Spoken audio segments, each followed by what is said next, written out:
Hare Krishna. I'd like to welcome all the guests for today's discussion on the importance of reading Srila Prabhupada's books every day. It's a great fortune for us today. We have with us today a very senior disciple of Srila Prabhupada, His Grace Ram Shraddha Prabhu. His Grace Ram Shraddha Prabhu joined the movement in 1975, and amongst the various services that he performed, he joined the movement in Hyderabad, and he had the good fortune himself of being by Srila Prabhupada's bedside when Srila Prabhupada was departing from this world in 1977. After that, Prabhu performed service in Hyderabad and few other places and countries, and moved back to Bharatvarsh in India around 2006. And since 2007, Prabhu is settled in Navadvip Dham and immersed in the reading of the Vaishnava literature, especially Srila Bhaktivedanta Swami Prabhupada's purports. I would like to welcome His Grace Ram Shraddha Prabhu. Jai Ho. Thank you so much for welcoming Please accept me. my humble obeisances, Prabhuji. Vanchakalpatarubhyascha kripa sindhubhyevacha patitanam pavnebhyo vaishnavebhyo namo namaha. Namo Om Vishnu Padaya Krishna Prasthaya Bhutale Srimate Bhaktivedanta Swami Iti Namine Namaste Saraswate Deve Gauravani Pracharine Nirvishesha Shunyavadi Paschatya Deshatarine. Thank you so much, Ram Shraddha Prabhu, for joining us for this discussion today from Godrumadweep. Jai Ho, Jai Ho. This is Godrum Dev here. I thank you so much for inviting me to be part of this nice program which you're having. And yes, let me offer first my little prayers to Prabhupada. Vandeham Sri Gurum Sri Yutapadakamam Sri Gurum Vaishnavamsha Sri Rupam Sagrajatam Sahagana Raghunathanatam Tam Sajivam Sadvaitam Savatutam Parijana Sahitam Krishna Chaitanya Devam Shri Radha Krishna Prema Bhakti Labhet Sirasa Dharayami Apem Aham Om Jnanati Mirandasya Jnananjana Shalaka Chakshuru Milita Mena Tasmai Sri Guruve Namaha Namam Vishnu Padaya Krishna Prishtaya Putale Srimate Bhakti Vedanta Swami Te Namine Namaste Saraswati Devam Gauravani Pacharine Nirvishesha Shunyavadi Pashad Deshatarine Namam Vishnu Padaya Krishna Prishtaya Putale Srimate Bhakti Siddhanta Saraswati Thakuriti Namine Panchakalpatarvasa Kripa Sindhuvevacha Patitanam Pavanepi Vaishnavepyo Namo Namaha Guruve Gaurachandraya Radhikaya Tadalaya Krishnaya Krishna Bhaktaya Tadvaktaya Namo Namaha Jaya Sri Krishna Chaitanya Prabhu Nityananda Shri Advaita Gadadhar Sivasadi Guru Bhakta Vrinda Namo Mahavadanyaya Krishna Prema Pratayate Krishnaya Krishna Chaitanya Namne Gauratishe Namah Jaya Sri Krishna Chaitanya Prabhu Nityananda Shri Advaita Gadadhar Sivasadi Guru Bhakta Vrinda Hare Krishna Krishna Krishna Hare Hare Hare Ram Ram Ram Hare Hare. Such an auspicious beginning to our discussion, Prabhu. You've truly brought us to Navadvip Dham. Ram Shraddha Prabhu, 1975, you joined the movement. Yes. What was your first interaction with Srila Prabhupada's books, and when was it, Prabhu? See, Prabhupada used to come every year. At those days, there was a triangle. He would come from Mayapur. After the festival, he would come to Hyderabad. Then from Hyderabad, he would go to Vrindavan. That whole group, about 200-300 devotees like that. So in 1972, Prabhupada came to Hyderabad. So my curiosity arose, what are all these foreigners doing? But just before that, an amazing thing took place. There were 4 devotees, out of which 3 were sannyasis. 2 were sannyasis, Tamal Krishna Maharaj, Jadavacharya, Subal Maharaj, and Lalita Krishna. These 4 devotees actually came to the place where I was working. I was working in an insurance company, Life Insurance Corporation of India. So we had a big program.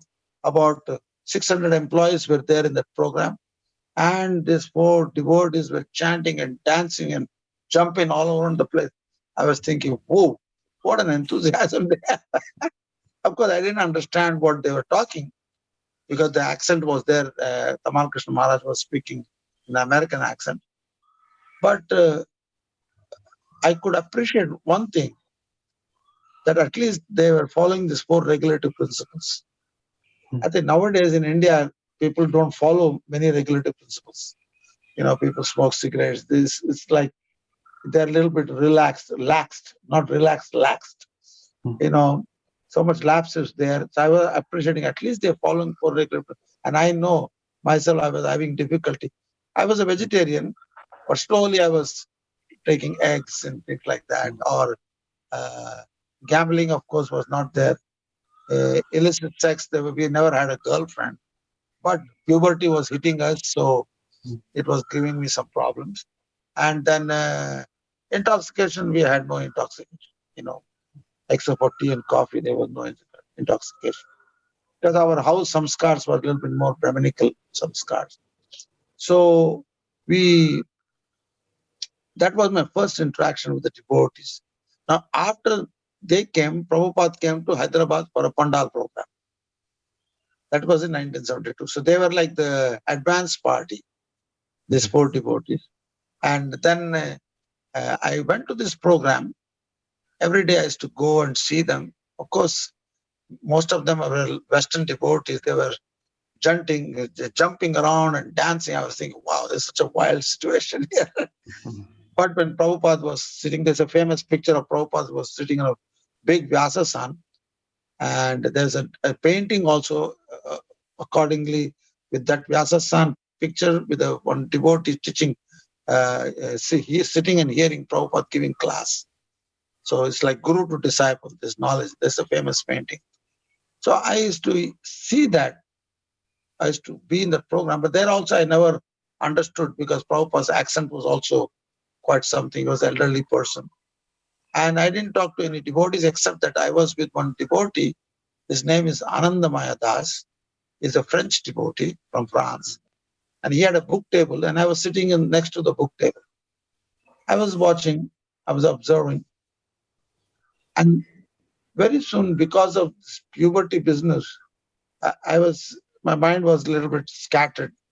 I was lacking determination in, moving forward in life. But then I was thinking of doing because I used to read some books and magazines, and they said this, to avoid this puberty and all this problem, you have to divert the mind into some positive work.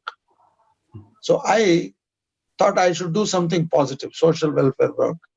And there was one famous ship which was parked on the east coast of Africa, which was called Hope, H-O-P.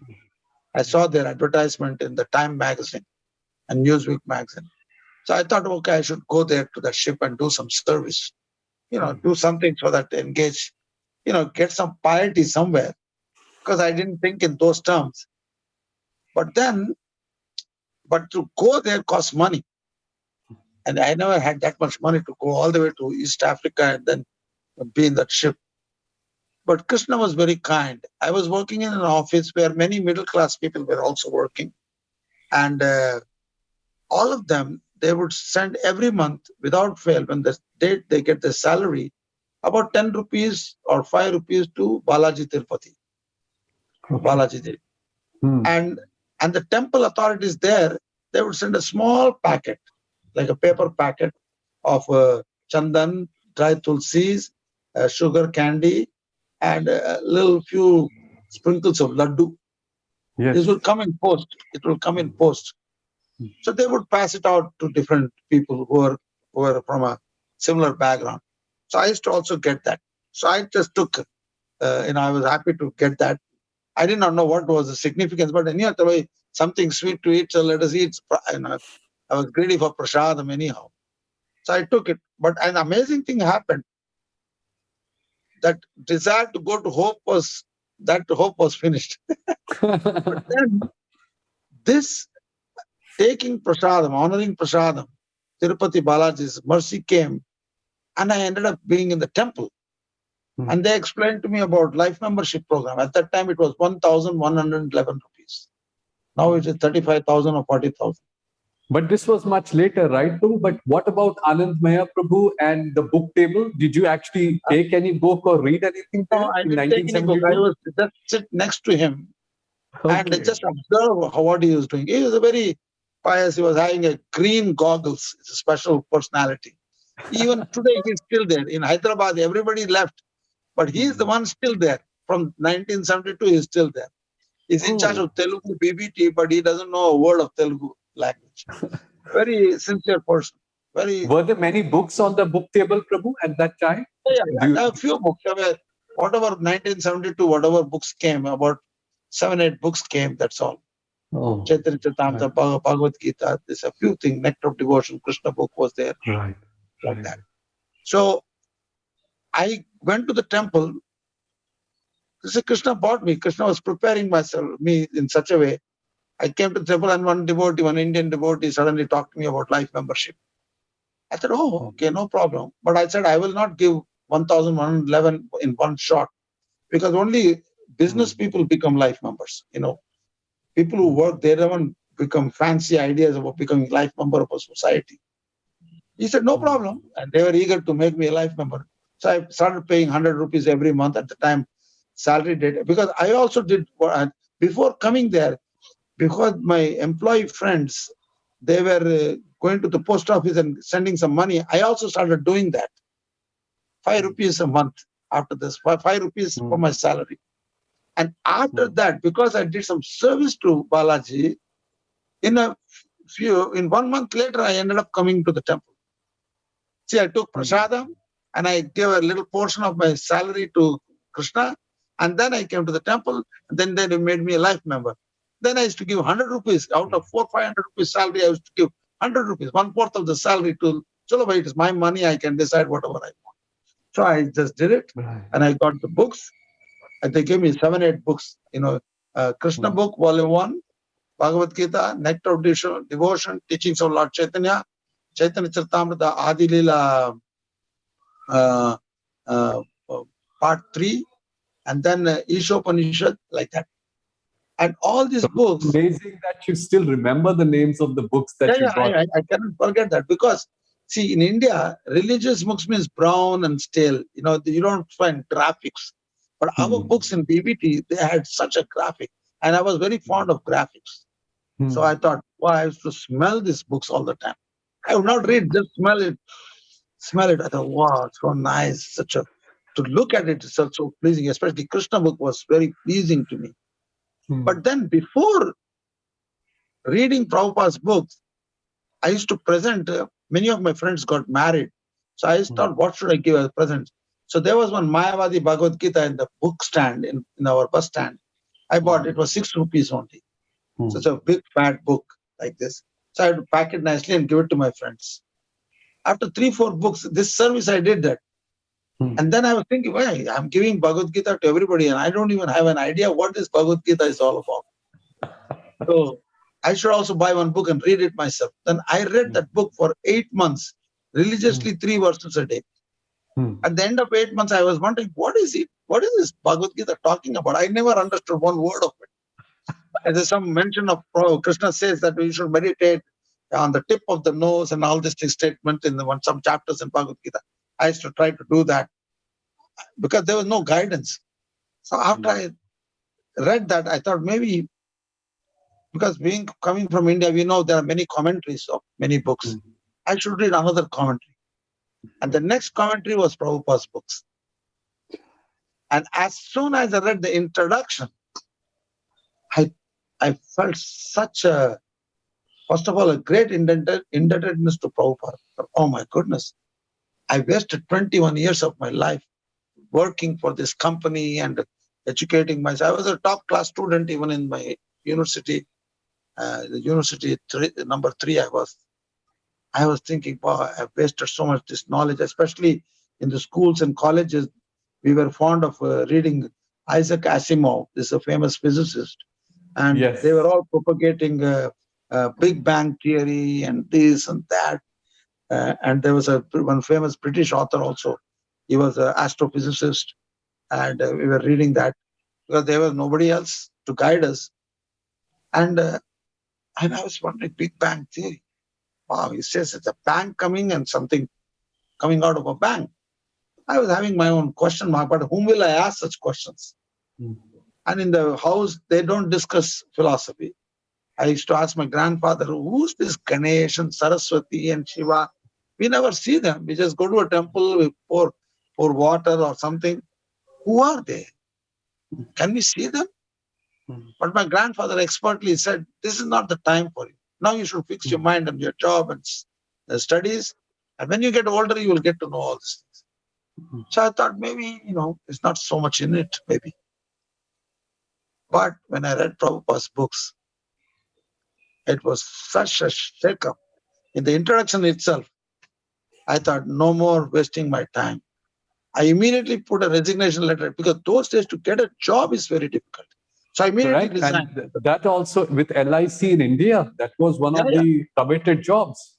Yeah. To get a job, any job in any of these big corporations or State Bank of India or banks, once you get your whole life is settled, Yes. So I gave up the job. I wrote a resignation letter, and then I was studying in the evening college also because I started working. So the same graduation I continued. Then I decided, wow, 1 more month for the exam to finish my graduation. I thought either I have to do it very nicely because I don't like to do haphazard something, or now that I'm reading Bhagavad Gita, Raja Vidyam Raja Guyam Pavitram Paramidam, I read this up to certain verses. I thought, I have the king of knowledge. Why should I go for this college education? I immediately stopped my education because I realized if I do this college education, then I have to do it nicely. Then if I do it nicely, my mind will come with a plan. Let me do masters and let me do further. I said, no, this knowledge already cheated me so much up till the age of 21. Now, no more education and no more job. Let us just join and help Prabhupada's mission. He wants help. He wants his canvassing all over the world. Why should I not be part of Prabhupada's mission? So immediately, the temple was not far from our house. I immediately moved into the temple.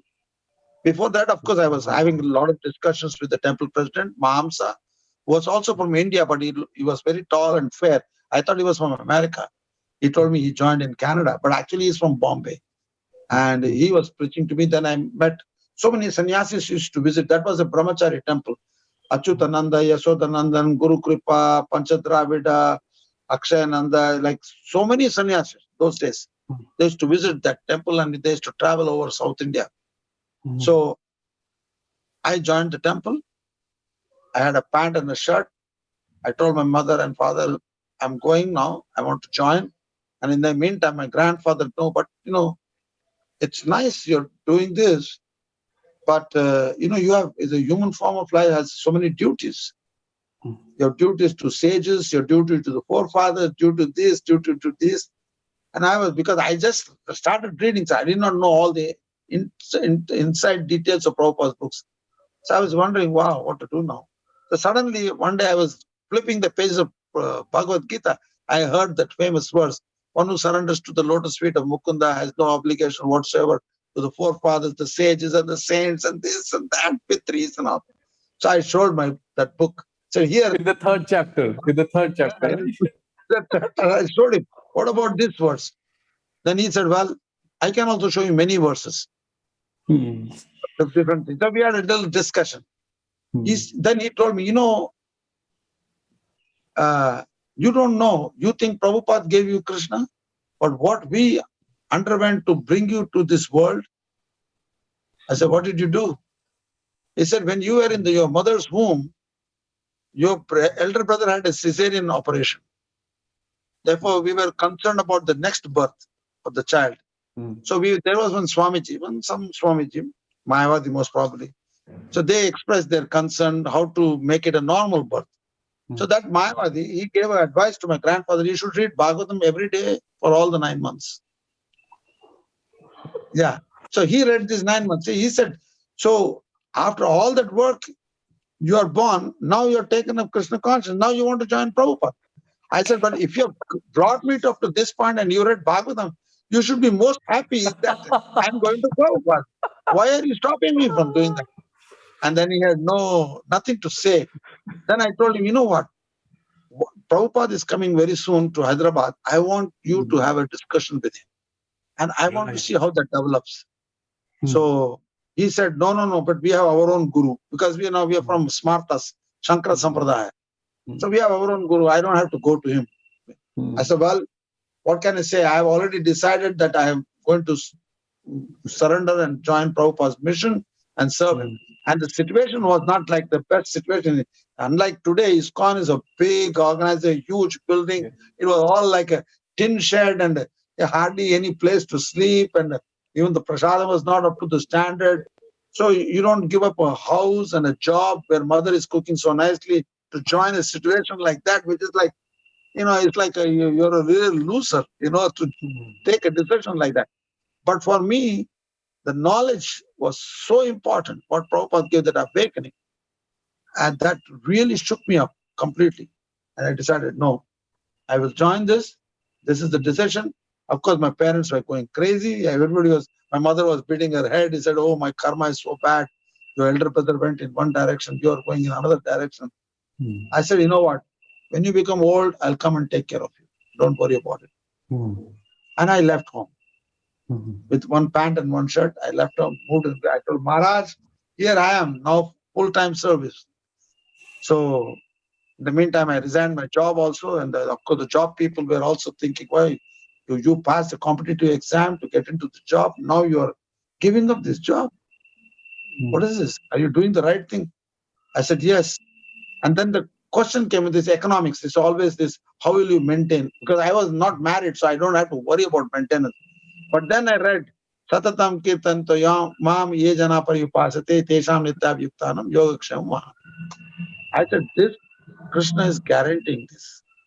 And who can be a better guarantor than one who has created this whole universe? He is providing food for everybody, including the atheists, the demons, everybody is giving. Why should he neglect me? If he neglects me, it's all right.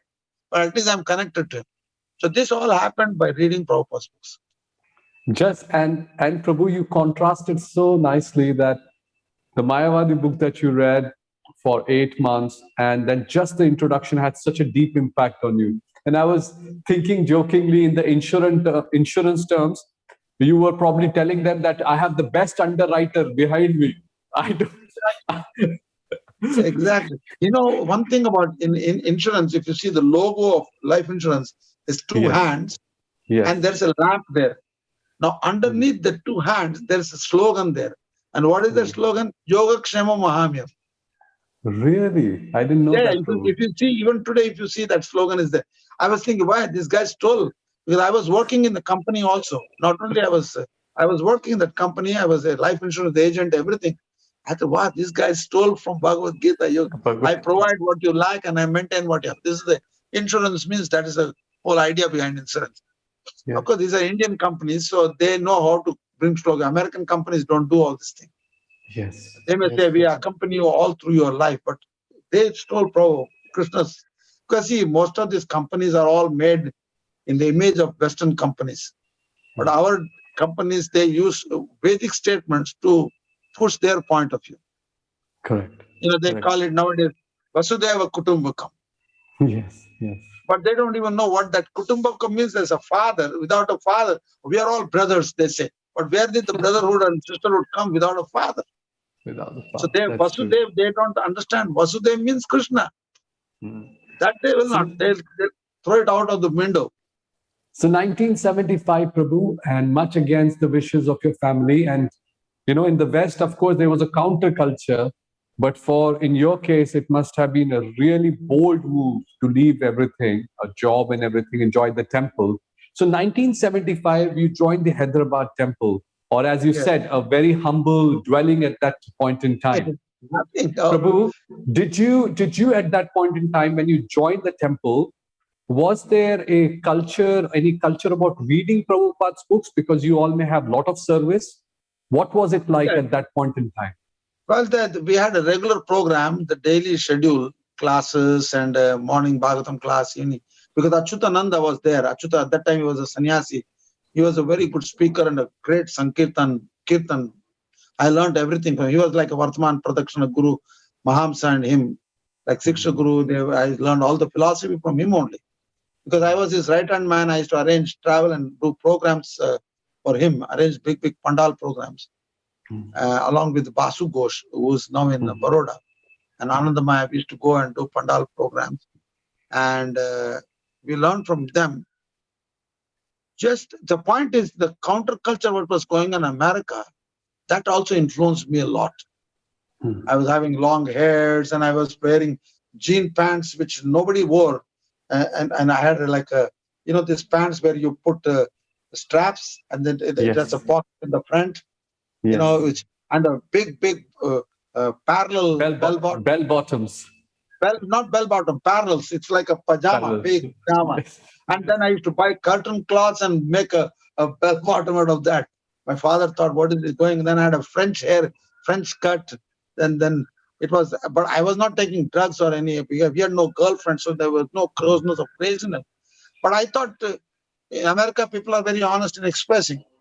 But later on, of course, after being in America, I realized there is no honesty anywhere. This was a business. And I remember to have watched a movie called Woodstock. There was a famous concert called Woodstock in America. 400,000 people came. And they made a big publicity. And I watched this movie for 8 times, that movie, because I was really taken aback by all this free expression of famous musicians and Jimi Hendrix and Carlos Santana and all these black musicians, white musicians, and a huge stage, and all these people were going crazy, the youngsters. I thought it was really cool and very interesting. But later on, I realized the whole festival was under intoxication. Correct. It's not like Kumbh Mela. Kumbh Mela, they took Tilam, but it is not an intoxicated place. Nobody drinks alcohol, liquor, and nobody does crazy sex life or anything. That was like a wild scene. And then the program was organized by 3 young guys. They were Jewish families. In America, there's always an inclination for creativity. Let us do a startup. They thought, why not we because the 60s scene was developing, make a concert and invite all these musicians. And they sold 200,000 tickets for almost $50 or $70 or $50 or something those days. And all the tickets were sold out. But then everybody started coming, and then the rest 200,000 barged into that set, and they could not control that crowd. So they made enough money. Whatever they invested, they made a profit. And basically, it was a profit-making enterprise in the name of music. These are all in America. This type of mind comes. You become smart, like the hotmail.com. Our Indians go there and they make this email, and then they sell it to somebody, and they make a few million bucks. This is typical. This is typical American. It's in the genes of Americans. Okay. Well, of course, it goes anywhere where people have a mentality to make money and they're interested in making money. It comes through. So, Prabhu, you mentioned about the association 1975 classes, philosophy. Were you also encouraged at that point in time to read Prabhupada's books? Sure.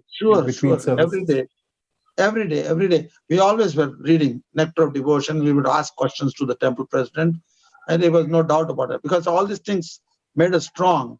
Because I was also initiated in the Ram Navami day of the opening of Krishna Balram temple. That was the day I was initiated. And actually, my name was not there on the list. So I was just chanting 4 rounds or 5 rounds a day. I was happy. I could see my name was not there. I thought, no problem. Prabhupada is going to be there. When I chant my 16 rounds, I can ask for initiation. But Achyutananda saw me. I was standing next to the fire sacrifice area. Said, Ram, what are you doing there? Well, I'm observing. What are you not sitting in the fire sacrifice? Maharaj, my name is not there. I'm not in anxiety about it. But Achyutananda thought, if he's not initiated, he may go back to home, because Indian boys join and go back home quite often. Nobody stays. I said, Maharaj, don't be in anxiety. I will chant my 16 rounds and then I will take my initiation. So, no. Immediately you take initiation. And he told Satswarup, immediately recommend the name. And I was initiated. I said, Maharaj, like they rushed, because they were in anxiety if I leave. Anyhow, it's all Krishna's arrangement. And I pay my obeisances. And Prabhupada said, what is your name? Ram. I heard it as Rameshwar. So somebody told me, no, Prabhu, your name is Ram Shraddha. It was Ram Navami. My Karmi name was Ram, and it was Krishna Balram's temple opening. So everything Ram, Ram, Ram. So I thought. So somebody said any name of Ram is good enough. Rameshwar or Ram Shraddha doesn't matter. It make me no difference for me. Chalo bhai, any name. After all, initially it means giving a spiritual name. Take it. I was quite cool about it. I was not, because for me, the connection to Prabhupada was more important. And reading Prabhupada's books and following his instruction and follow his mission. That's all. All other things I kept it like not such an important aspect. Whether my name was Rameshwar or Ram Shraddha, no problem. Any name is good in name. So between 1975 and 1977, Prabhu, you were in different locations performing service. 1977, you arrived in Vrindavan and you were there at the time when Srila Prabhupada left the world. In those 2-3 years, can you please share with us something about the culture of reading Prabhupada's books in Indian temples and setup? ISKCON setup in India? Generally, in India, of course, we had so much service to do because ISKCON was a baby stage. And those who are inclined to read, they were reading it. And some, especially Indian boys, they would come, they do a lot of seva. They don't get into reading. And the temple president, because he is a very intelligent person, Mahamsa, we would be having nice discussions. But my discussions was based on what Prabhupada said. And sometimes doubts would come.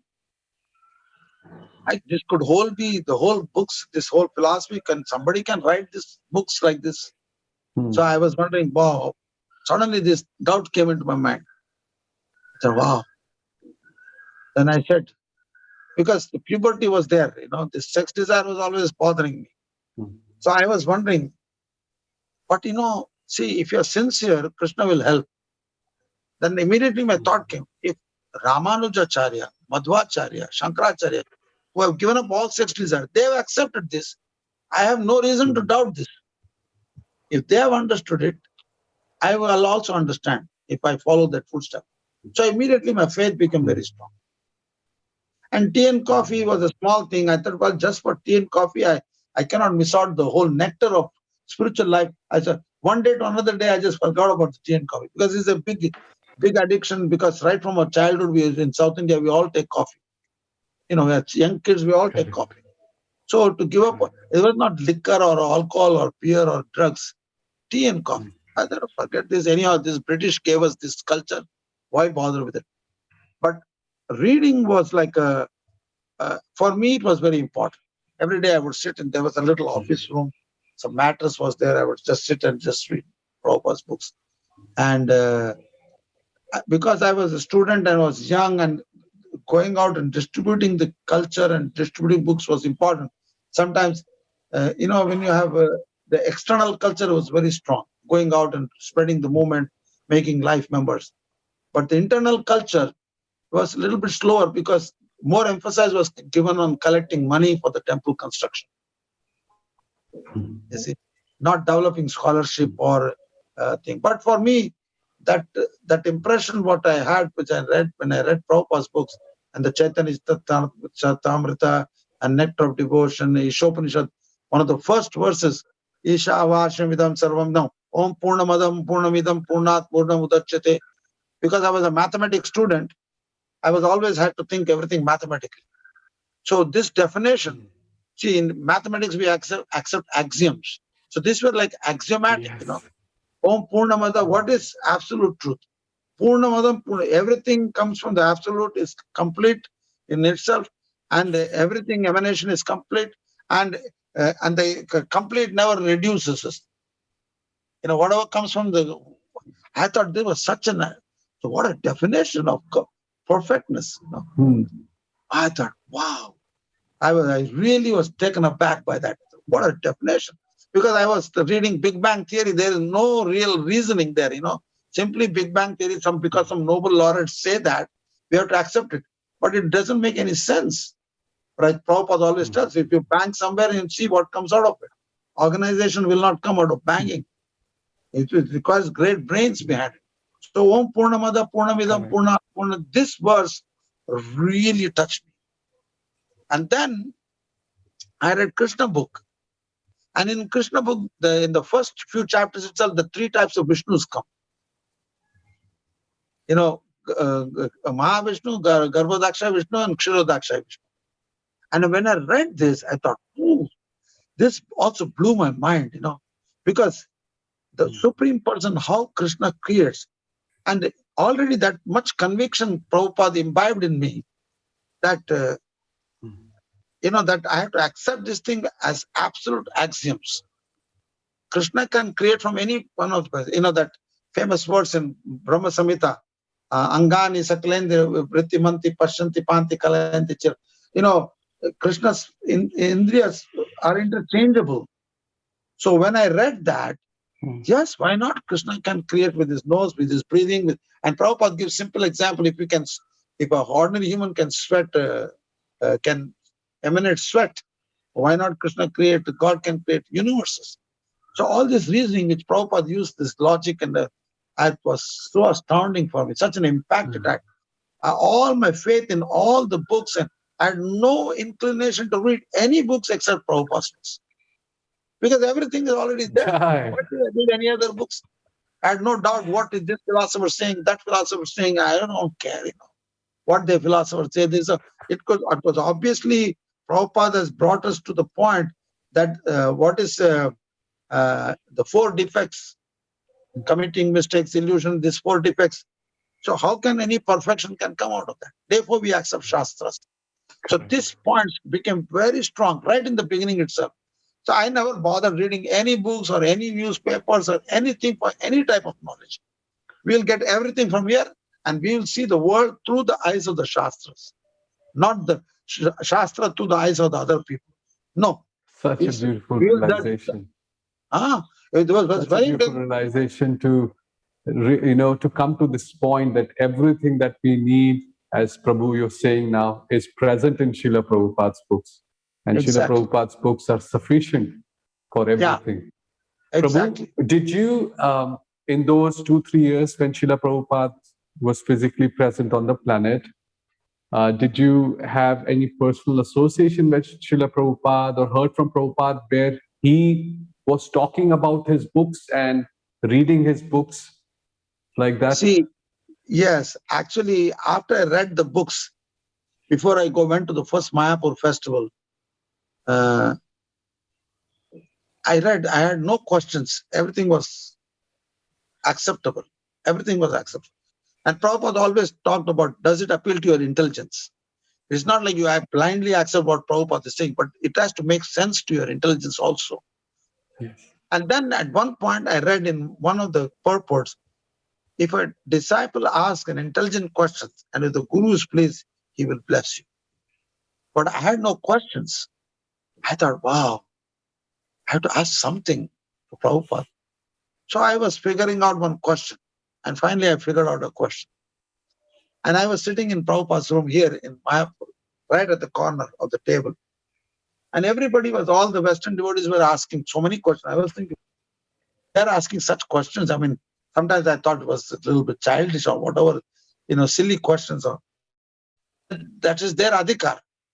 So, because if Prabhupada could answer their question, maybe he will answer my question too. So, with great courage, I lifted my hand. Prabhupada, Srila Prabhupada, I have a question. And suddenly there was silence in the room. Prabhupada looked at me. Yes, very gravely, he would say. Prabhupada, how did Brahma understood the meaning of the word tapa? When nothing was created, including language or Sanskrit or this, how did he understand this? I was sincere about, giving, pleasing him and blessings. That was the whole idea. And there was again a big pause. Don't think doesn't know what he is doing. And don't ask such stupid questions. Prabhu, and I was Prabhu, I could not, because of the connection, we could not hear the answer. Can you please say again? Because the phone connection from your end is a little weak. Yeah. Okay. Prabhupada told me, don't think Krishna doesn't know what he's doing. And don't ask such stupid questions. And then it blew my mind. I thought, oh, what did He's answering everybody's question. And I thought I only read Prabhupada. I had no other exposure to any, like many devotees, they go to yoga, meditation, they speculate a lot. Even now they speculate a lot. Even after so many years, sometimes the faith is very lacking. The very substance is lacking. Oh, I don't know, Prabhupada meant this or Prabhupada meant that. That's why we have so many groups like Ritvik, this, that, because they don't have adhikar. And I was thinking, what did I do mistake? I was just trying to please Prabhupada. But anyhow, Prabhupada, I did not approach like Sanatana Goswami approached Chaitanya Mahaprabhu. That when Chaitanya Mahaprabhu said, you are such an intelligent person, you are a great scholar. He said, everybody thinks I am a scholar, and I also believed it. But I don't even know who I am, that how I can become free from birth and death. I don't know anything. So I did not take that humble situation. Like I did not express that. I thought just asking, like everybody was asking question, I also asked a question. That was good enough, I thought. But Prabhupada, with Indians, at least with me, he never let me. And every time after that, I was chastised. Every time, any interaction. I thought, oh no, better be at a distance and serve Prabhupada. Don't go too close, other because he will keep on hammering you every time. And I'm thinking, oh no, my goodness, again another hammer, again another hammer, again another. And how long can I take it? I said, let us be at a distance and serve Prabhupada. So this was my first interaction with Prabhupada. And that question, and when I said this question to many of the second generation, Prabhupada, that was an intelligent question. I don't know, Prabhupada did not think like that. I thought it was a stupid question. But I did not challenge. I was not even testing Prabhupada to check it out. No, none of those things. I already accepted it. I just wanted to know how to understand this process. Because actually later on, few years later, after rendering service, that became very clear because the Lord is in the super soul, even in the heart of Brahma is super. Even to a small child, when a parent speak, you use good language. You don't use childish language because the child, right from the beginning, he's hearing good language, then he will have good samskar, then he will speak good language later on. Yes. And then I said, if a child is able to understand what the parents are saying, he's speaking in language. You to ask him in English, he's speaking English, or he's speaking Hindi, he speaks in Hindi. He has not gone to school yet. If he has that ability, what to speak of Brahma? And Brahma is the first living entity, who was supposed to create the world. I mean, his intelligence is not something small time like us or our kids or anything like that. So that came out later on, after many years. I said, yes, why not? Brahma can understand. After all, Paramatma is there. But Prabhupada did not explain anything. First, surrender, service, everything will be known to you. That was like a silent message. Don't ask a stupid question. Just because these boys are asking, they can ask, but you cannot ask such questions. It was like, I thought, okay, whatever you say. But it was not a disturbing factor that I will leave the movement or find some other guru. No such thing came into my mind. Okay, let us keep on serving Prabhupada. That's all. Such a wonderful mood, and Srila Prabhupada's personal interaction, whichever form it may come, is so purifying, Prabhu. Yeah. So, Prabhu, 1977, after Srila Prabhupada left in terms of his physical presence,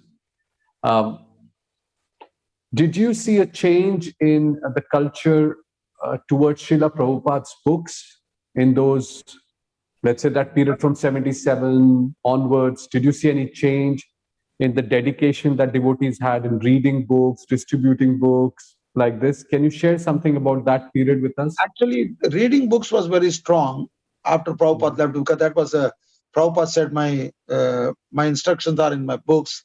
Books are the basis.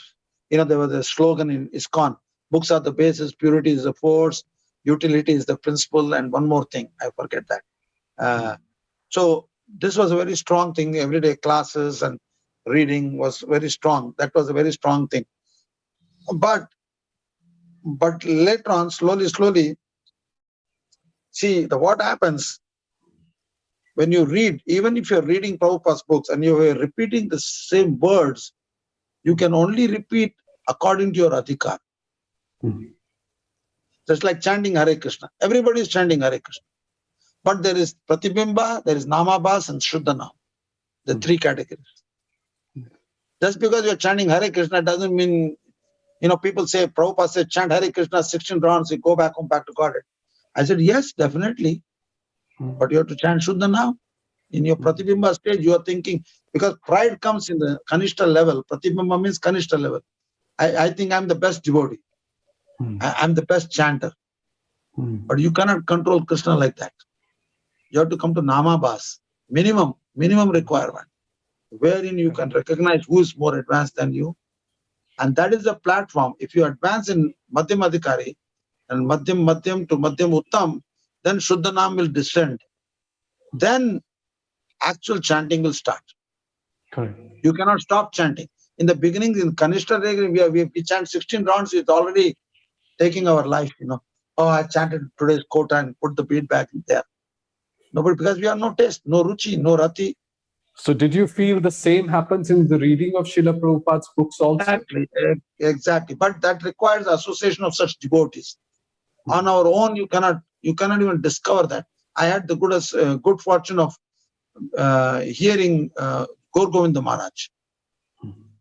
He and me, we must almost joined the same time. He took sannyas, I took my initiation on the same day, and he stayed in Hyderabad, and we were sleeping together in the same room. But he was a very grave person. He would not talk loosely because he was already an elderly person. We were young brats, city brats. And he was already a headmaster of the school. He left his family life with 6 kids, and he's taken sannyas. And as I said, the adhikar was so high already. He has read Bhagavatam all his life. He was worshipping Gopal deities. He was a man of responsibility, and he was had a job, a family of 6 children. It was not like that for me. I was a city kid, a little proud by our so-called mundane reasoning and logic. But gradually, by hearing him, I realized there's a difference of understanding what he understands, how he understands, how I understand the same passage. Because his depth, his adhikar is much higher. He was already on the Madhyam platform, Madhyam. And very soon he went to Uttam platform.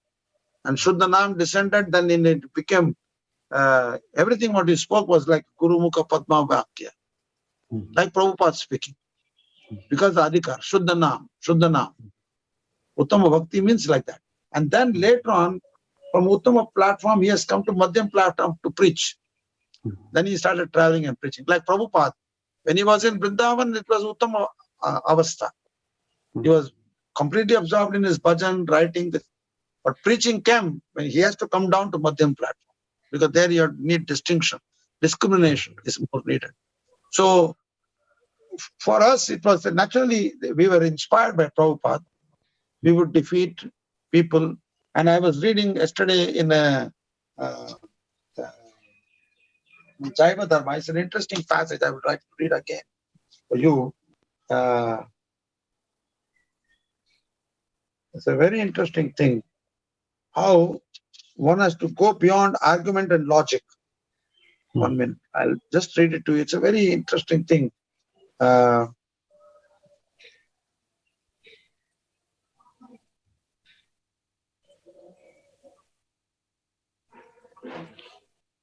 minute. There are 2 kinds of jivas, mukta, liberated, and baddha, materially conditioned. The mukta jivas are eternal citizens of the spiritual world, and the baddha jivas are imprisoned in the material world. The conditioned jivas are again twofold. Udita viveka, those with awakened consciousness, and anudita viveka, those with unawakened consciousness. The anudita viveka are the entire animal and plant kingdom, etc., along with all humans who have no aspiration for self-realization. Lacking the endeavor for self-realization, all are materially conditioned. However, those jivas that have embraced the path of Vaishnavism possess udita viveka. You see, and that's one place I just wanted to, that how one has to go beyond argument and logic to become steady in devotional act. Then only one become Vaishnavas. Because Vaishnavism means a submissive oral reception. That means when you approach a guru, you have to be submissive. You cannot challenge. Like impregnating a woman, she has to be submissive. Then the impregnation will happen. Similarly, the guru is impregnating He's giving the seed of bhakti, but along with the seed of bhakti, is we will also get the knowledge. That knowledge we have to get submissively. Right. You can ask questions, no doubt, but everything has to be done in a submissive mode. Like a wife serves the husband, a disciple has to serve the guru. Like correct, in the proper mood. And you mentioned that by Srila Prabhupada's uh, interaction with you, you were able to absorb that mood earlier on. Prabhu, in 1977 onwards, you were saying that initially devotees were taking shelter of Srila Prabhupada's books because Srila Prabhupada's physical presence was no more there, so they were taking shelter. And then you started sharing with us that, can you share with us what impact that taking shelter of the books had, and did the culture remain through the 80s and 90s also, or did it increase, decrease? Definitely the culture is even today. Everybody is reading Prabhupada's books, but the understanding and application is according to their adhikar. Okay. Like Bible, there was one statement, one time I gave a class in Mayapur. In the Bible, there's a statement, I am the way, I am the truth, only through me you can go to the Father in the heaven. Something like that. This one simple. And they told this same statement to Prabhupada. And Prabhupada said, yes, we also accept that statement. Without a guru, you cannot go to God. So I remember Janani was asking that question, and I was clarifying by this example. I said, the whole of Christian world understand Jesus is the only way. Without Jesus, no, you cannot go to God. But Prabhupada, being an Uttam Bhagavad, coming to Madhyam platform, he reconciled that statement in 1 second. Without Guru, you cannot go to God. So what is the difference between Prabhupada and the whole of Christian world? They are Kanishta Adhikaris. They go by the word, not by the spirit of the word. And that is generally the present day trend. They go by words. But where is Prabhupada say, Prabhu? They have immediate this question. You have to show everywhere a quote. They cannot go by intelligence. It appeals to intelligence also. After all, so many years of reading, there's a certain level of intelligence gets developed. But if it is not there in Prabhupada's book, they have a difficulty to understand and accept it. This culture, what you're talking about, this Vaishnava culture, Vaishnava etiquette, comes from purification, how to honor. Even in a Madhyam Adhikari is the only one who recognizes who is more advanced than him. A Kanishta cannot understand that. He thinks he's the most advanced. Yes. So Prabhu, through your travels after that, you started traveling, and were you able to, through the various countries or temples that you traveled for your service, were you able to maintain the spirit of reading Prabhupada's books? Yes. I was always reading. There was no question. Either I was playing a class of Prabhupada, and every day my rhythm was, we were anyhow in the temple, we were practiced to having Bhagavatam class. And then we would read in the Brahmacharya ashram a little bit. Of course, there were more emphasis on physical service. External service were more emphasized, preaching, reaching out. But when I got married, then I had this rhythm of morning Mangalarti, then I would take care of the Lord, then immediately I would read every day 1 hour Bhagavatam without fail. Every day? Every day, without fail. Suddenly I ended up doing business because I had so much training in the Brahmacharya ashram, I could not give up that rhythm. And my wife also was in a Brahmacharini ashram, so she was also used to it. So I became a householder. I continued. What else there to do? Morning Mangalarti, then they were simple. That was small Gornita. Quickly I will pay them. I was having Gornita duty when I was traveling alone before marriage in America also. Every day I would get up and then I would read Bhagavatam loud. In anybody's house, I would just read out for the pleasure of the Lord.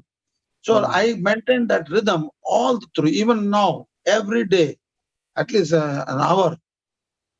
Bhagavatam, another half an hour. Because if you don't read, now I'm getting more and more insight. If you don't associate with advanced devotees, you must at least read the Shastras. That's why today, when I was reading the Bhagavatam, it is very clearly mentioned by Rishabdev.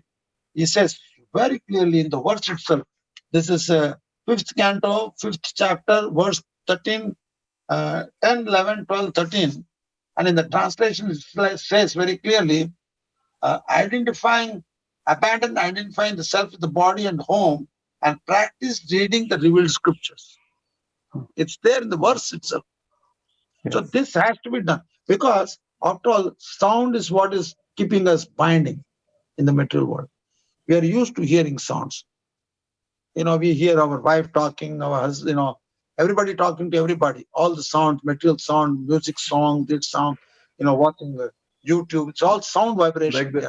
Like the second canto says, Shrota Vyadini Rajendra Nrinam Shanti Sahasra. Thousands of topics.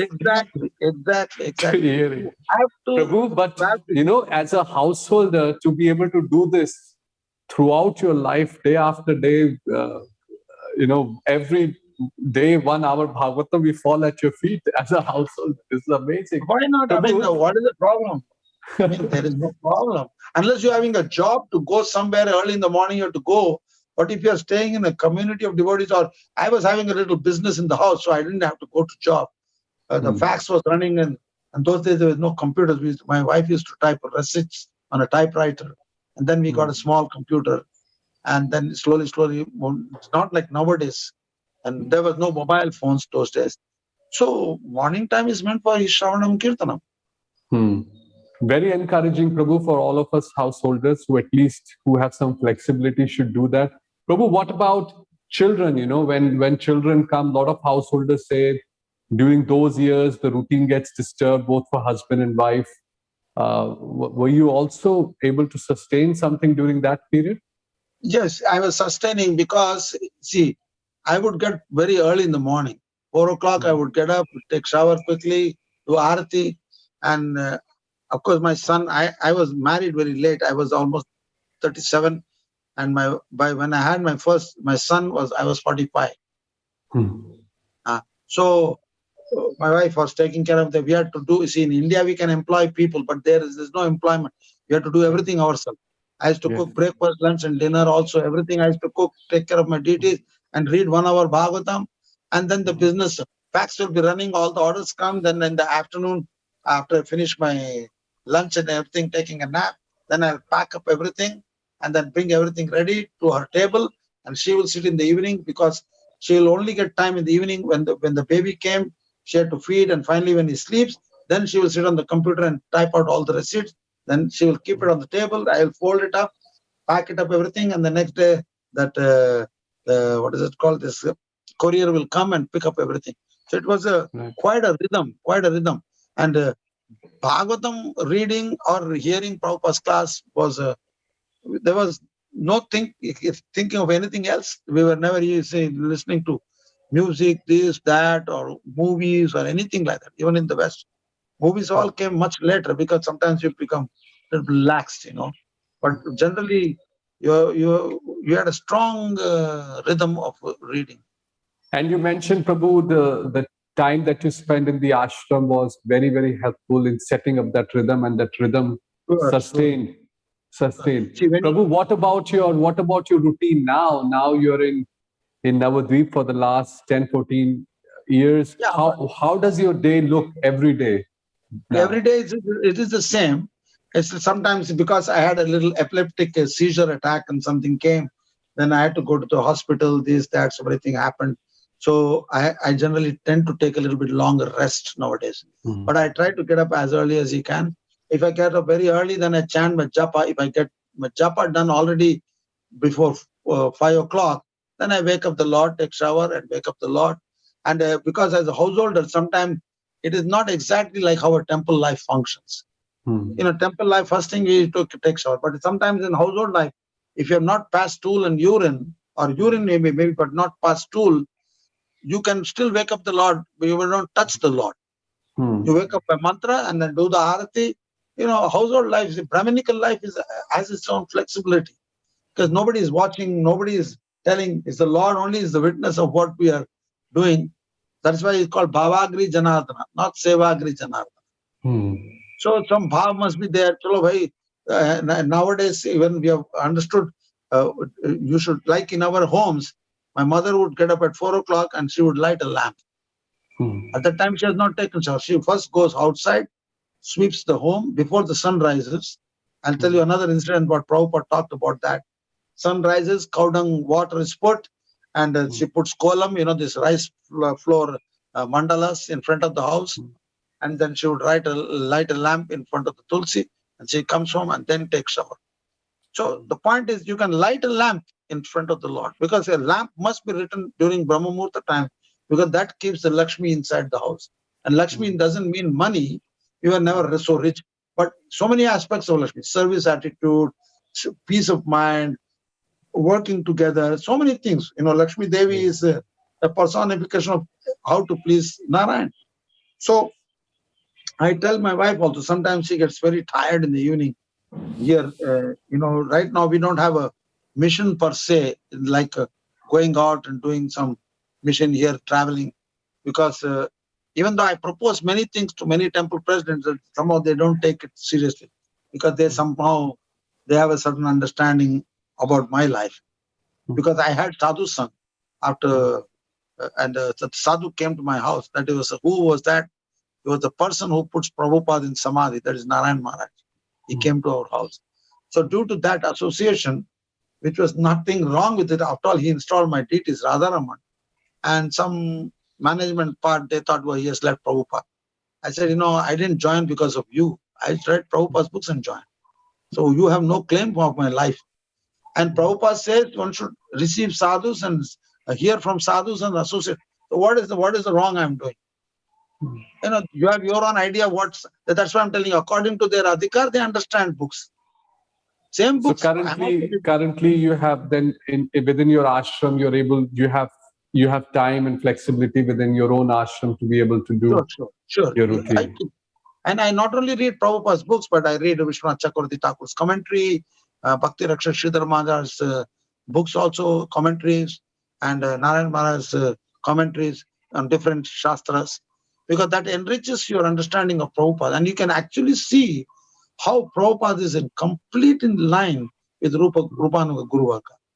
But if you are not exposed to all these things, your conviction will be more or less fanatical. But Prabhupada says everything is in my books. Okay, then why you are having so many doubts, and why are you not satisfied? Why are you not understanding? Because you are more a fanatic than a nishtha is not there. Prabhupada fanatic and Prabhupada nishtha is two different things. Nishtha comes from realization. Fanatic is you are a kanishta. You are thinking you are the best follower of Prabhupada. That will go down, because as you advance, the more you are really advanced, you will think you are most insignificant. You are nothing compared to into the bigger picture of Krishna consciousness. And if you read... so Prabhu, on the topic of reading, can you share with us in your wide reading, what should be the right attitude and mood of approaching Srila Prabhupada's books? See, I'll tell you another incident. There was a time when I went to Germany first time. I had a cultural shock, because Germany is a permissive country. In India, it's more restricted. And my mind went wild. So I was having problems. So finally, I revealed my mind to the GBC, and they helped me out. And what I did at that time, I used to stay with other devotees in the temple room and chant my japa, Hare Krishna, loudly. But none of the temple devotees ever stopped me, or nor they were disturbed. And I used to read Bhagavatam loudly at the top of my voice, because I was so much disturbed by the modes of passion and ignorance. This loud reading and chanting helped me to elevate my sense, and soon I became confident and overcome all my shortcomings. So loud reading and chanting is very important. So if there is nobody there, just read loud. Krishna is there to hear. After all, Krishna is the one who has to be satisfied. See, we are not having a job. We don't have, like I generally like to start a class with a bhajan and then end a class with a bhajan. That we did even in all our olden times, in the beginning time. We used to do half an hour of bhajans, and we end up with a nice bhajan after the class also. And nowadays it's not like that. All glories to Prabhupada, and they get up and walk out of the place. I said, come on, you have to do. After all, you're giving a good class, you give a nice bhajan or something. So the point is, the Shravanam Kirtanam is so important. that if you don't do that, then it will be mixed bhakti. It will not be Shuddha bhakti. And mixed bhakti will not produce the real feelings of dependence on Krishna for everything. There's kamo, sarva kamo, moksha kamo. Which kama you are having in your heart, only Krishna knows. Most of the time, I've seen devotees with many, many years, Prabhu, they even have a birthday wish. Happy birthday to you. May you not be born again. I said, what is this nonsense? We are talking about Tandera Charana Sevi Bhakta Sanevas Janame Janame Hoi Yehi Abhilash. And in Guru Puja we says, Janme Janme Prabhu Sei. Chaitanya Mahaprabhu says, Mama Janmani Janmani Shore Bhavata. Where does it come from that we should not take birth in the material world? Why are you afraid of material world? You have to just change the angle of seeing the material world. Then there is no fear. Abhaya Charana Ravinda, everywhere it is. So I tell them, Prabhu, you are having more of not Bhakti Unmukha Sukriti or Moksha Unmukha Sukriti. Your Sukritis are going towards just getting out of this material world. But what are you going to do in the spiritual world? What service will you do? Nothing. No idea. Oh, I'll chant Hare Krishna, and then you go. As if this is a Christian philosophy. You accept Jesus in the heart and you go to heaven. But ours is not Christian philosophy. We are not Christians. We actually take birth. Thankfully, Srila Prabhupada has made it so clear. And as you're saying, if we sincerely read Prabhupada's books, these realizations will come in our heart, as you said, over a period of time by practicing of sadhana combined with reading Prabhupada's books. Prabhu, in terms of sometimes, some devotees, especially in management and otherwise, in different spheres of life, they say that there is not enough time for reading, or there is more service. What would be your advice and recommendation to such devotees who, in order to prioritize reading and the importance the point of reading? is like this. It's a question of which modes they are situated in. If too much passion and ignorance is there will be no time. You're so absorbed in the externals. If a Krishna consciousness is very internal thing, that means you have to internalize. See, for me, many times when I get a project in my head, some idea, some thought, I don't immediately jump because I cannot just go out, collect money, the best. It's not possible. But Krishna arranges that. Money comes, material comes, men come. Krishna, I'm wondering, wow. Krishna says, Yogakshema Mahamya. But you have to come to that platform of desiring for Krishna. Prabhupada desired that place in Jude temple. Oh, that's such a nice place. It will be a nice place for the Lord. But he had no resources. He had no temple, no ISKCON. And he comes back and he gets that piece of land. Krishna arranged everything. So this is a Brahminical faith. This is, you have to have some touch of goodness in your life.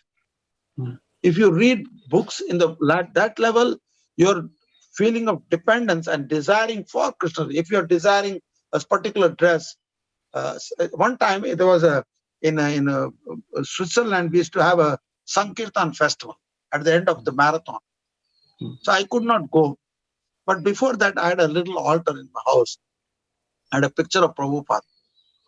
I was thinking, if it be a small deity, I can bathe you and dress you. I was just thinking, like many thoughts coming and going. But I didn't make any endeavor. And then some devotees, after the festival, they were going back to their different temples. And one a couple happened to come to our house. So he said, please, this is a room here, stay here overnight, stay for a couple of days. Then in the next day morning comes, Prabhu, I have a little gift for you.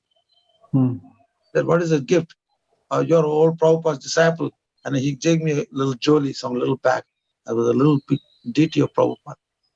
Now, 2 days later, so this type of experiences, I had so many of them. So I thought, why should I worry? So from that day, I'm worshiping. Still, I have the same deity. We bathe them, dress them. So this is all small experience. It's not like Prabhupada's level, He has spread the movement all over the world because he had also desired, but no resources. He was going to America not to make money to start a printing. Everything happened in a very natural Vaishnava way of doing. That we should come to that part. Otherwise, our ISKCON movement is not a factory.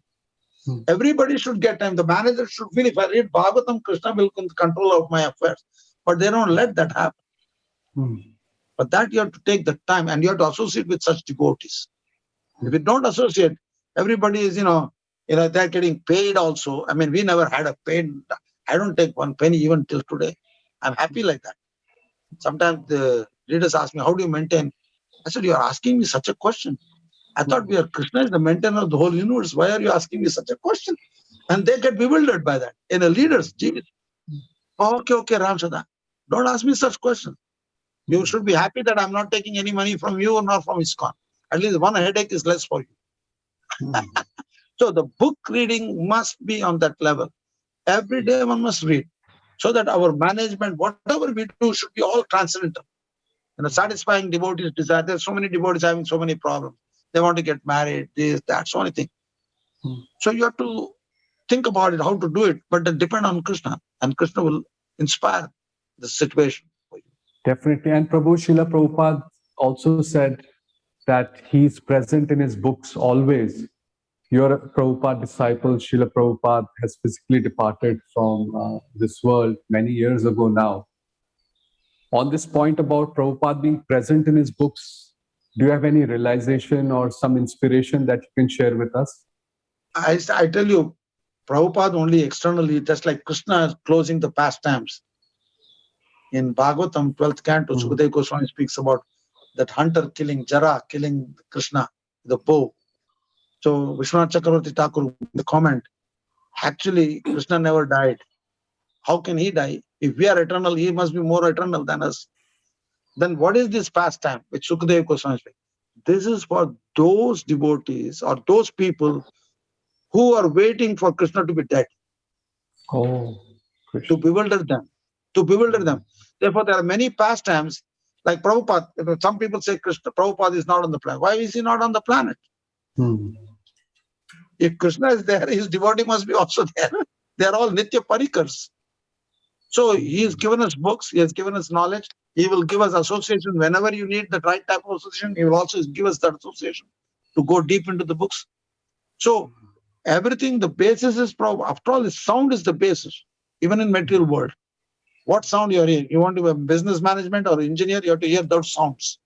And you will become that. And you have to continue to be that engineer. You have to develop that field of whatever you are working. You have to hear from advanced engineers and advanced scientists and advanced this.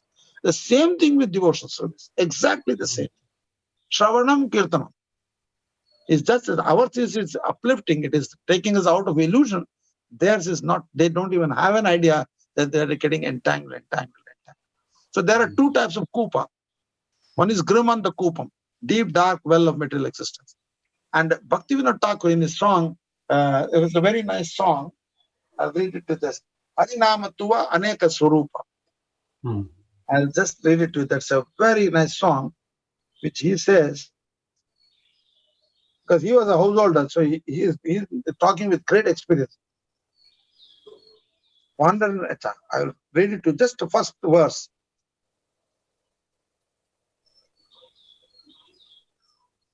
Harinama Tuva Aneka Swarupa. Yashoda Nandana Ananda Vardhana Nanda Tanaya Rasa Kupa. Now he uses the word Kupa here. The translation is, oh Harinam, you possess unlimited forms. You are the darling son of Mother Yashoda, and you increase the bliss of Gokula. You are the beloved son of Nanda Maharaj, and you are a deep well of rasa. So just like deep dark well of material existence, there's a deep well of rasa. Nanda Tanaya Rasa Kupa. So we have to change from this Rasa Kupa to that Rasa Kupa. This has no rust. It may look like rasik in the beginning. Afterwards, you cannot handle, because two conditioned souls cannot satisfy each other completely unless Krishna is in the middle. The wife is a Shakti when she is helping you to serve Krishna, and you feel inspired and to help her to serve Krishna. But ultimately, we are two conditioned souls. Therefore, we cannot be fully satisfied. Yes. At some point, the body itself will deteriorate and it will become burdensome. Therefore, in terms of appreciating the body, when a guru gets sick, anything. It's called sickness Leela, is called. When the disciple has a chance to render some personal service. Madhavendra Puri also had the service rendered by Ishwara Puri. I was reading in Chaitanya Charitamrita. So this type of things happen so that your intimacy to your guru can develop. Yes.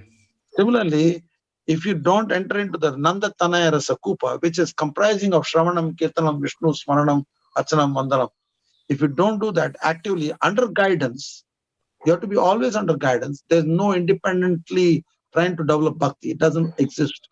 Because bhakti is anugatyamai. Even in Tulsi Puja, we are singing, Mora ei abhilash, vilas kunje diyawaz. What does that go? Mora ei abhilash. Nayane heribo sada yugala rupo. Rupa Rashi. And then next words, ei nivedana karo, sakir anugata karo, seva adhikara diyo. Karo nija dasi. So it is always anugatyamai. Even in the spiritual part, in Braj also, you are having anugatya. The guru, who is an eternal guru, Satguru, it doesn't matter where, how it develops that Sadguru will be your spiritual master. There's a term which Gaudis use, Guru Sakhi, because our line is a line of Rupa Goswami. Guru Sakhi, that means when a spiritual master is on that platform, you will be assisting him not only in the material world but on the spiritual world. Because the guru, actual guru, I remember when I first heard Sansara Dava prayers, first time, I was hearing the Nikunja Yono Rasikili, the Prabhupada was singing. I was thinking, wow, Prabhupada is doing service both in the here and there simultaneously. Sadhaka Deha and Siddha Deha. Later on, Jaiva Dharma talks about that. Therefore, what did I deserve to get such a spiritual master who's doing service here and there? So that when you connect to such a personality and when you are really 100% purified, he will reveal to you his spiritual form, and that reveals your spiritual form at that point. Like when the sun comes up, you give your hand. Without the sun, you cannot see. That transcendental service, your form, everything will be revealed when the spiritual master reveals you that. That's how Krishna reveals himself to a pure devotee. So our process of Shravan and Kirtan, as you emphasized, Prabhu, in today's conversation, yes, we should hold on to it very strongly. Yeah. And we should, as you described to us, for us, Shravanam means reading Prabhupada's books very sincerely in the right association with devotees who realize this under the guidance. Under advanced association. Without association, if you're a Kanishta reading, like a Kanishta chanting, like nowadays Kirtan Mela, is only harmony. You take away the harmonium, none of them will be there. I guarantee you. And we never had harmonium in the beginning of the world. None of the Gaudias use harmonium. Now it's more musical than sitting down and when we were doing Kirtan in the earlier days, there was no harmonium. Vardanga and Karta. That's all. Prabhupada used harmonium. Advanced guidance, we should hear Srila Prabhupada's books, do Shravan and Kirtan. Prabhu, these are very, very inspirational and important messages for sadhakas like us who are starting on a path of Krishna Bhakti. I thank you very much, Ram Shraddha Prabhu, for your time today. But I hope that you'll give us another opportunity to take this journey forward in our discussion further, where we will unpack more elements of reading Prabhupada's books and Shravanam. We can do that also on a Zoom, on a live class. People who are want to have. I used to have that. I used to read Bhagavatam, canto. Now I'm on the 5th canto now. This was part of that group. That group is in America. And but for some reason, because of this garden development, I could not do it. But I want to again start. Whoever is interested. See, it has to be on a regular basis. This is something daily basis. 1 hour, Srimad Bhagavatam. Do a little bhajan in the beginning and the end. And a simple, like even our meeting can be ended with a small kirtan of simple, like, Govinda Jai Jai, Gopala Jai Jai, Radha Ramana Hari, Govinda Jai Jai, Govinda Jai Jai Jai, Gopala Jai Jai, Radha Ramana Hari, Govinda Jai Jai, Govinda Jai Jai, Gopal Jai Jai Bolo. Go Govinda Jai Jai, Gopal Jai Jai. Radha Ramana Hari Govinda Jai Jai. Radha Ramana Hari Govinda Jai Jai.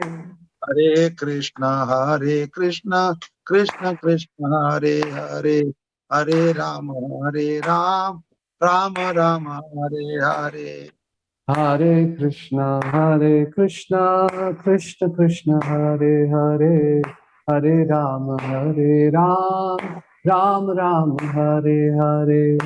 Nitai Gaur Hari Bol, Hari Bol, Hari Bol, Hari Bol.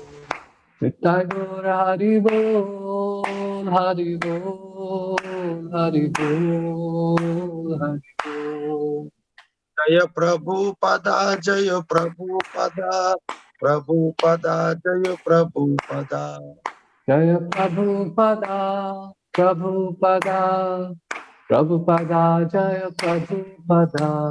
Jaya Gurudeva, Jaya Gurudeva, Gurudeva, Jaya Gurudeva. Jaya Gurudeva, Jaya Gurudeva, Gurudeva, Jaya Gurudeva. Jaya Nitai, Jaya Gaur, Jaya Nitai, Jaya Gaur. Jaya Nitai, Jaya Gaur, Jaya Nitai, Jaya Gaur. Gaur Premanandi, Hari Hari. That's all. You have to finish the class or anything, any Ishtakoshti. You have to begin with bhajan or kirtan and finish it off with the bhajan and kirtan. That way, Thank you so the much, Ishtakoshti Prabhu. becomes purified. Whatever we speak Yes, becomes purified. thank you so Very much. good. Thank you so much for. And we also want to glorify one last time Srila Prabhupada's transcendental books, which are Yes. purifying our lives day after day, slowly and slowly for some of us, and maybe, and by your inspiration, we will, engage more in serious study of Srila Prabhupada's books. Thank you, There is no Prabhuji. other, like Please Hare accept Naam. my Vaishnava Pranam. Yes. Jai Ho, Vancha Kalpataru Pasim. Vanchakalpatarubhyascha kripa sindhubheva cha patitanam pavnebhyo vaishnavibhyo namo namah. Like Prabhu, Hare sorry I Naam, interrupted you. You were saying about Hare Nam. Hare Naam, Hare Naam, Hare Naam Eva Kevalam. Similarly, Prabhupada's books Eva Kevalam. You have to read Prabhupada's books every day from all different angles. Prabhupada talks about it. Jai. Srila Prabhupada's transcendental books ki Jai. Jai Ho, Jai Ho. Jai Ho, Prabhuji. All glory to Prabhupada. Please keep in touch and Well, we Hare seek Krishna. your blessings from Godruma Dham, Godruma Dweep, Yes. that we are able to get inspiration to read every day. And Godrum Dweep is especially meant for Kirtanakya. From the Navavida Bhakti, this is for Kirtan. Yes. Jai Thank Ho, you, Prabhu. Prabhuji. Hope to have your association again. All glories to Definitely. Srila Prabhupada. Jai Go. Hare Krishna. Jai Ho. All Krishna. Hare Krishna, Hare Krishna, Krishna Krishna, Hare Hare, Hare Rama, Hare